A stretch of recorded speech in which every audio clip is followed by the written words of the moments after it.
Bonjour, je m'appelle Khalifa Tandoura. Je suis en terminal Bac Pro Melek. Bonjour, Cyprien Berthe. Je viens du collège de Peugle-Hermitage, le collège public, et je suis en terminale Bac Pro métier d'électricité en alternance. Bonjour, je m'appelle Nolan Espevel, je viens de Ploufragan à la Grande Métairie et je suis en terminale Bac Pro au lycée Chaptal à Saint-Denis.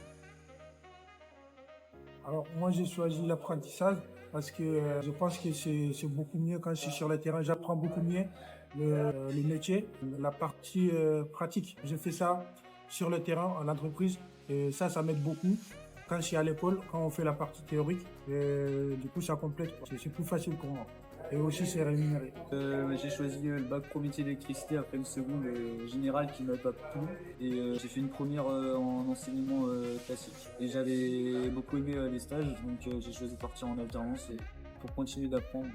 Moi j'ai fait apprentissage déjà pour acquérir un peu plus d'expérience sur le terrain. Nous, en ce moment, on est en train de réaliser une grosse armoire électrique là. Et on est dessus, on n'a pas encore fini. Bon, on avait un projet aussi, c'était en partie théorie aussi. C'était des logiciels. On devait faire une maison et on devait savoir à peu près comment la maison doit être câblée, comment on doit distribuer les câbles, tout. Il fallait qu'on distribue l'appareillage sur le plan aussi. Et après, on devait faire un devis à la fin pour avoir une estimation de combien ça aurait coûté. On a une dizaine d'heures d'atelier et la partie théorique, on a 3 heures.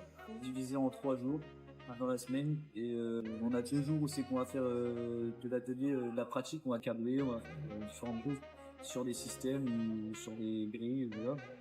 Et autrement, on a un jour dans la semaine donc, qui est à 3 heures où c'est vraiment que de la théorie, apprendre les normes. L'école, on voit comment faire. Et après, en entreprise, on apprend beaucoup de petits tips, de petites choses pour le faire soit plus vite, soit mieux, soit s'améliorer. Quand on arrive sur le terrain, quand on a fait apprentissage, on connaît déjà des choses. C'est un plus quoi. On n'arrive pas sur le terrain sans rien savoir. Déjà, l'apprentissage, ça nous ouvre aussi le monde professionnel aussi. Déjà, quand tu vas à l'entreprise, tu vois un peu plus les choses différemment, quoi. Et du coup, quand tu finis ton apprentissage et que tu vas travailler, tu as un petit peu d'expérience avant plus que les autres en tout cas, quoi, plus que ceux qui n'ont pas fait d'apprentissage.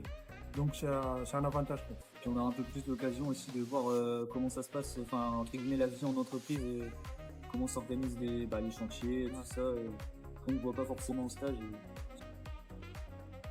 L'école et l'entreprise, c'est différent. Quand j'ai commencé l'apprentissage, les câblages et tout ça, c'est pas du tout pareil.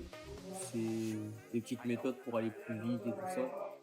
On apprend ça en entreprise, mais pas à l'école. Quand on fait apprentissage, on prend de l'expérience. Ça te prépare un peu plus pour la suite, hein, pour le travail professionnel. Ça permet de vraiment visualiser ce qu'on voit à l'école, sur papier ou sur câblage, mais ça permet vraiment de visualiser à plus grande échelle. Si un apprenti, souvent les entreprises le considèrent comme un futur employé, donc ils sont souvent, on est souvent bien accueillis tout le temps. Et toi aussi, n'hésite pas, si tu veux faire un apprentissage, il n'y a pas de problème.